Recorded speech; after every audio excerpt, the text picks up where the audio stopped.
ده جزء من الأجندة، هو إنهم ينزعوا الشرعية عن حق اليهود في التواجد على الأرض دي. وطبعا الجذور اليهودية ليسوع.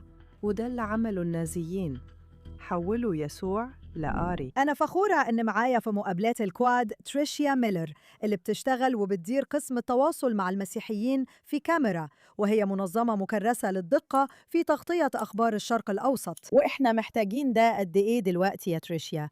أهلا بيكي. شكراً، مبسوطة إني معاكم يا فلاور. مبسوطة جدا إنك معانا لأننا بنشتغل مع بعض بقالنا سنين من وقت ما كنتي في بلدية القدس.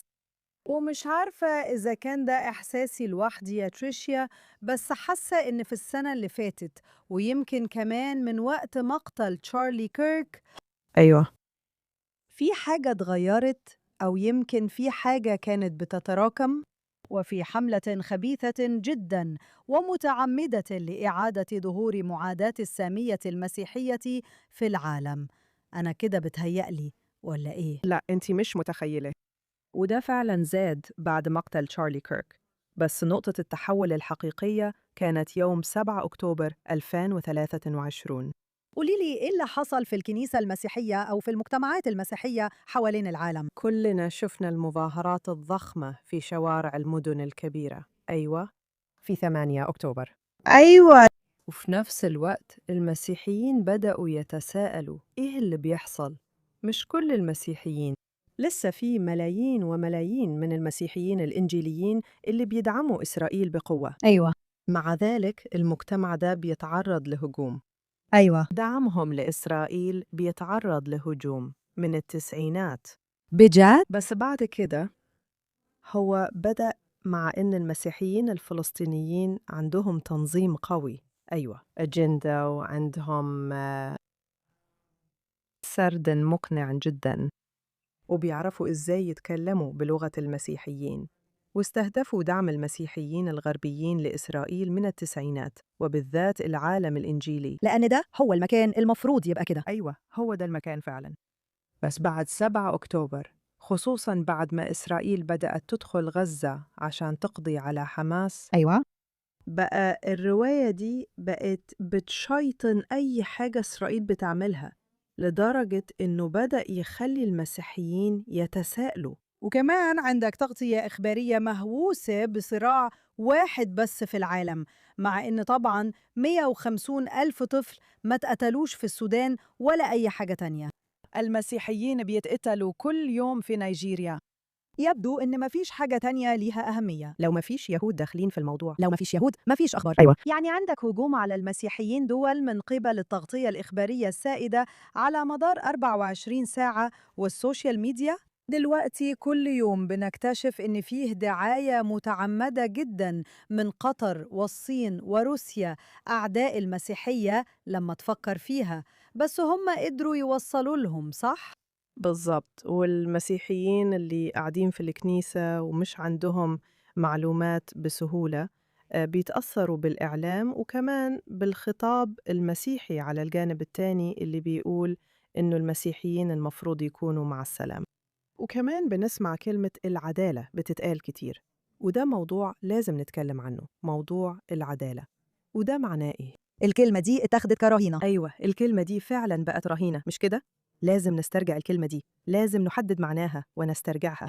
بس لما بيتقال للمسيحيين إحنا المفروض نكون مع السلام والعدالة، ومش باين إن إسرائيل مع السلام فعلاً، وطب كل الافتراءات اللي اتقالت عن اللي بيحصل في غزة زي الإبادة والمجاعة، كل ده اتنفى واتثبت إنه مش صحيح مراراً وتكراراً. وطبعاً في كاميرا عملنا شغل كتير علشان نرد ونفند الكلام ده، بس برضه أول ما الكذبة تنتشر بيبقى صعب نواجهها. صعب جدا، خصوصا لما الكذبة تكون جذابة وبيجي معاها صور سواء كانت حقيقية أو لا، لأن زي ما احنا عارفين معظمهم مش حقيقيين. معظمهم مش حقيقيين.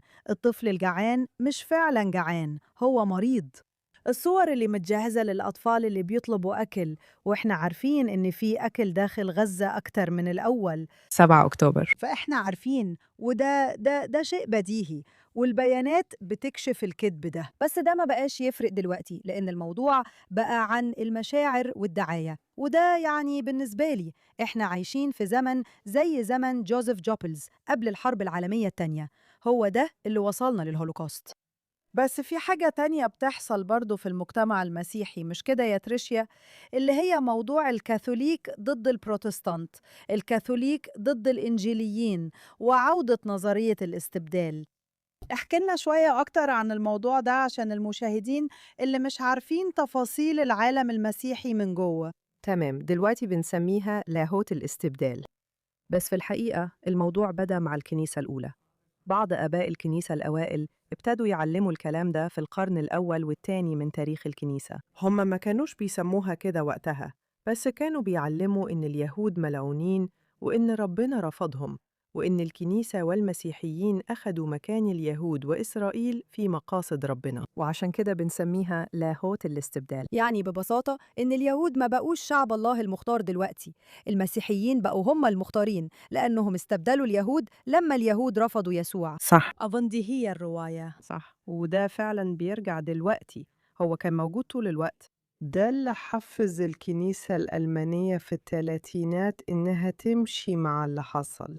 يعني هم فعلا كانوا شايفين إن ده اللي اليهود يستحقوه. أيوة، وده كان بيحصل من 10-20 سنة قبل الثلاثينات، كان بيتراكم تاني، هو دايما كان بيتراكم. أيوة، لمدة 400 سنة فعلا، من وقت كتابات مارتن لوثر عن اليهود. اللاهوتيين الألمان كانوا بيبنوا على ده لمدة 400 سنة، صح؟ لما وصلنا لسنة 1900 كان الموضوع سهل. الكنيسة الألمانية كانت مستعدة تماماً تمشي مع اللي حصل، لأنهم كانوا شايفين إنه ده اللي اليهود يستحقوه. واللي مقلقني إن ده بيحصل تاني دلوقتي في الكنيسة الإنجيلية. ده بالفعل حاصل في الكنيسة الكاثوليكية وفي الكنائس البروتستانتية الرئيسية، والموضوع وصل لمراحل متقدمة هناك. أيوة. ألاقي إن ده بيحصل في الكنيسة الإنجيلية. أيوة، بسبب الجهل بالكتاب المقدس وبسبب عدم الفهم، بداية من سفر التكوين، العهد اللي عمله ربنا مع إبراهيم واللي هو أبدي، لكن مش فاهمينه من منظور المسيحي. أكيد، بس مش كمان تريشيا، الموضوع ليه علاقة بالعمر. مش هم كده بيستهدفوا المشكلة الرئيسية في المجتمع الإنجيلي، وهي إن الجيل الجديد بيتعرض لغسيل دماغ؟ أيوة، هم فعلا كده. وكل ما كان الشخص أصغر في الكنيسة، كل ما كان أقل معرفة بالكتاب المقدس. أكبر دعم لإسرائيل موجود عند الأجيال الأكبر سناً. أيوة. في عدد من المنظمات المسيحية اللي بتعمل شغل كويس مع الجيل الأصغر، أيوة. وفيه بعض الداعمين المميزين من الجيل الأصغر لإسرائيل. أيوة. إحنا بس محتاجين أكتر. أيوة. بصراحة إحنا قدامنا تحديات كتير. مش كده؟ طب احكي لي شوية عن الشغل اللي بتعمليه علشان تحاولي تواجهي النوع ده من السموم اللي سيطرت على بعض جوانب الكنيسة. طيب، اللي بيحصل في كاميرا إن كاميرا بتراقب كل وسائل الإعلام بالإنجليزي والإسباني والعبري والعربي، وعلشان كده عندنا شراكة بين المسيحيين واليهود علشان نراقب كل اللي بيحصل في العالم المسيحي عن إسرائيل. صح. فإحنا بنتابع كل وسائل الإعلام وكل المنظمات وكل اللي بيحصل، وبنرد على اللاهوت الخاطئ وقلة المعرفة بالتاريخ وكل الأكاذيب اللي بتتقال باستمرار. أيوة. هي فعلا حملة تلقين متعمدة جدا جدا. فعلا. الموضوع صعب جدا، بس يعني مش بس الجيل المسيحي الصغير طبعا، ده جيل الشباب كله، لأن الجيل اللي بياخد أخباره من إنستجرام وتيك توك. أيوة. يعني لما تشارلي كيرك توفى هو كان عمل معايا مقابلة مرة فعلا في نص الحرب، كنت معجبة بيه جدا لأنه كان مثقف قوي، كان قارئا ممتاز، كان يقدر يلقي خطبة عن التوراة أحسن من اليهود العاديين. لا بجد، يعني هو كان مثقف للدرجة دي، كتب كتاب عن السبت المقدس. أيوة، يا ساتر. لما مات أنا شفت ده بعيني، حسيت إنه كان ماسك سد قدام الجيل الجديد من الإسرائيليين اللي ضد إسرائيل، وشفت الشرخ ده، وده مزعج جدا. ودلوقتي طبعا عندنا شخصيات سامة جدا وبتشيطن الناس زي تيكر كارلسون. أيوة.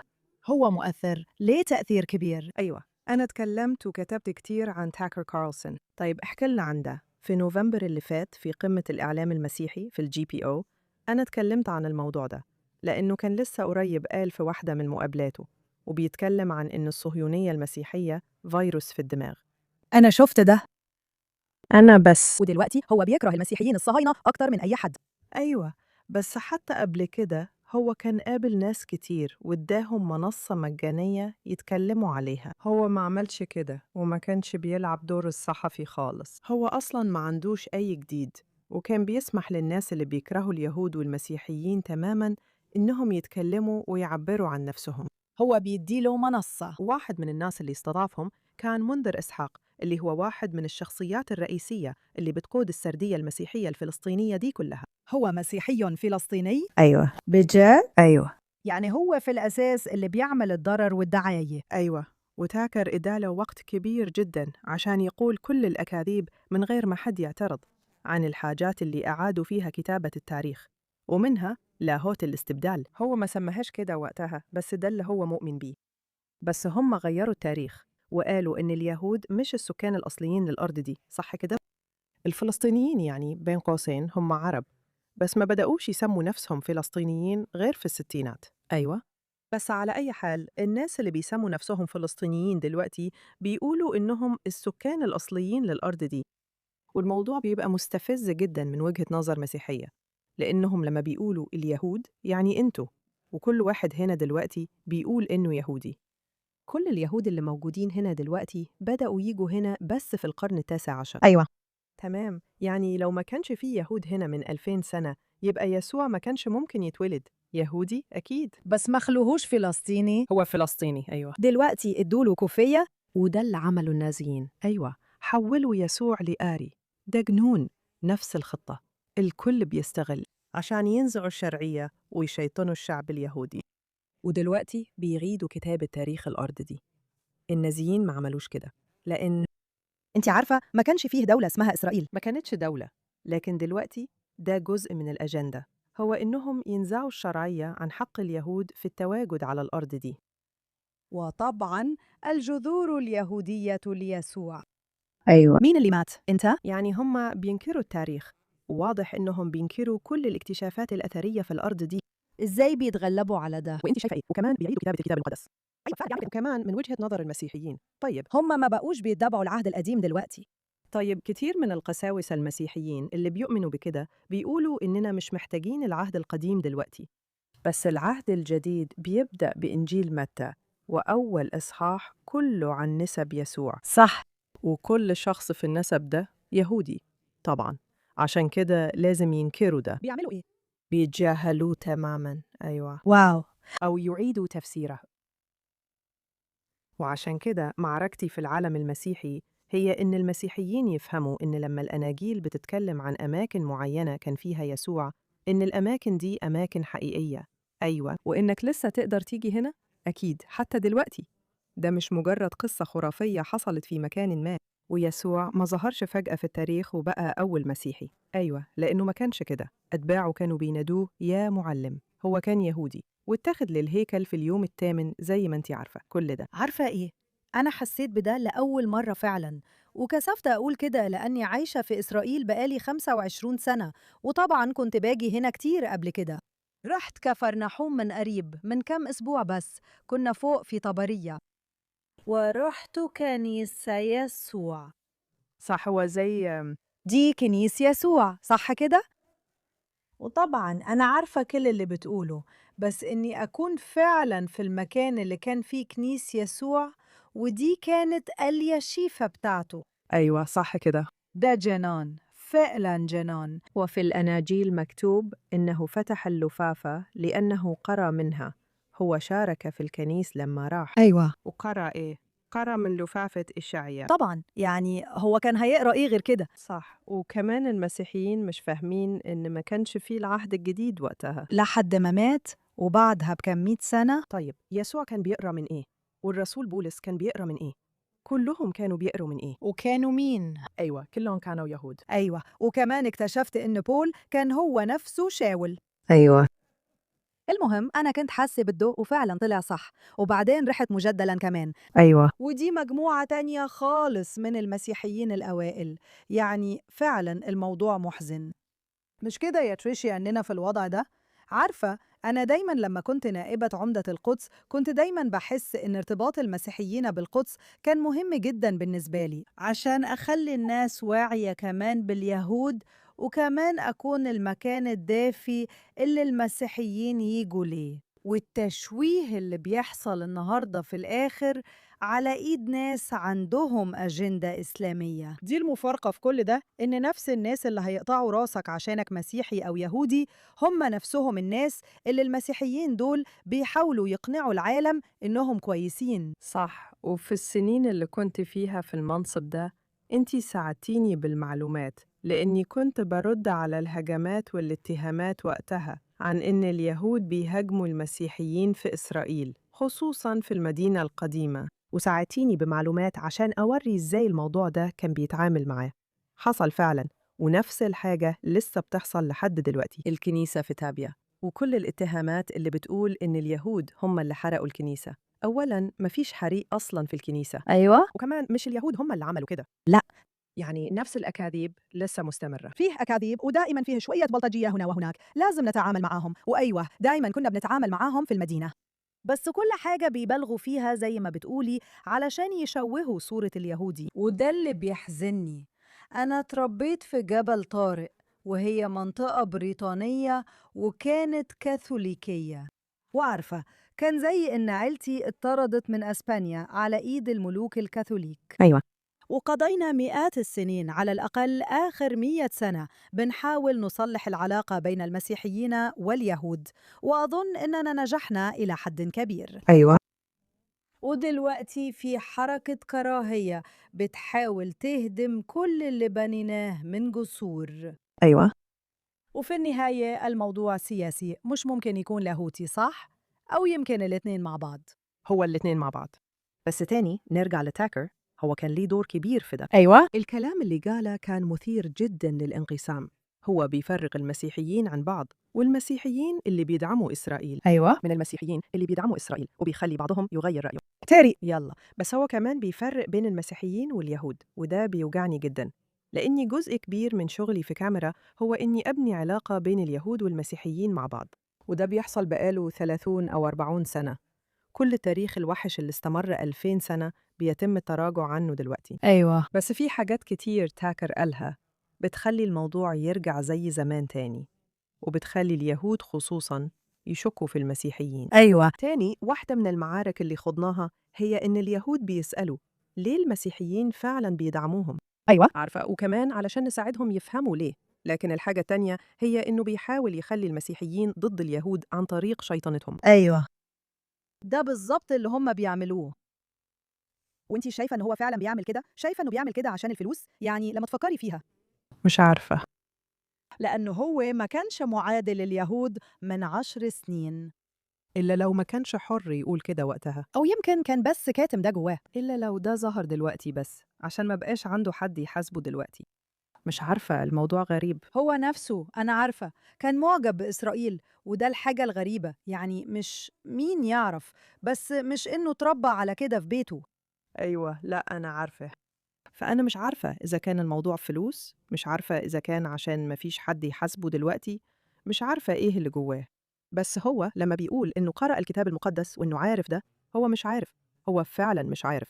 كل حاجة بيقولها بتبين إنه مش فاهم أي حاجة عن الكتاب المقدس.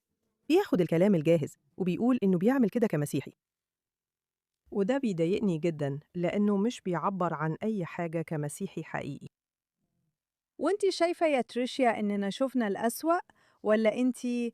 أنا دايما بقول إن الدنيا بتسوء قبل ما تتحسن، هل هتسوء أكتر؟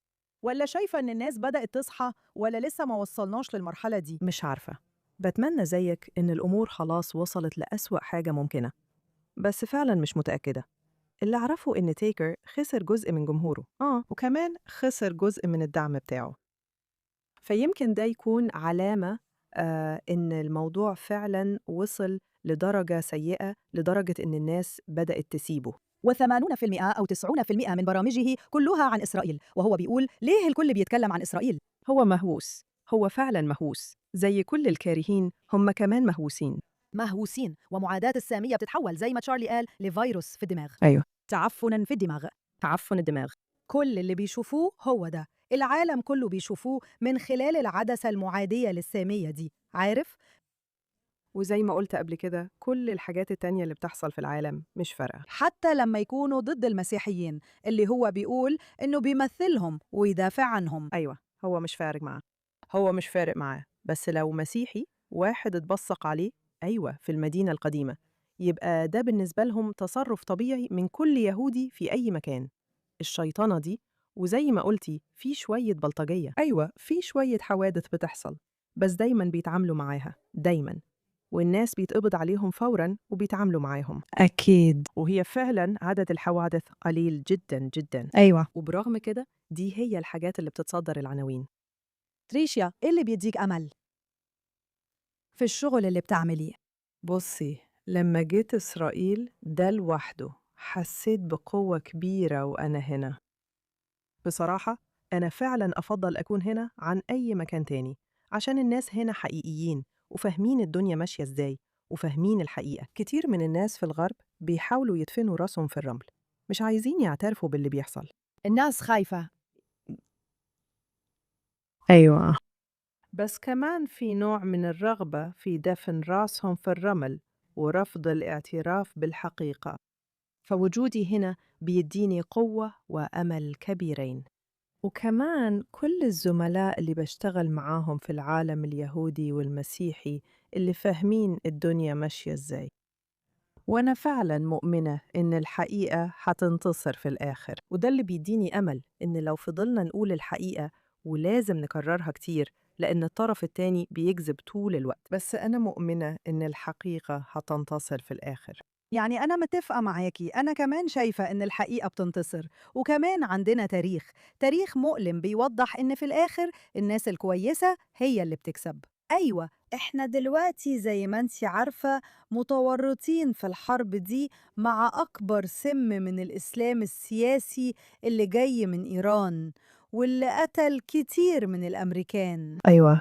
وبرغم كده نفس نوع الدعاية دي اللي بتقول إن اليهود هم اللي خلوا ترامب يعمل كده، وإن الحرب دي كلها حرب اليهود.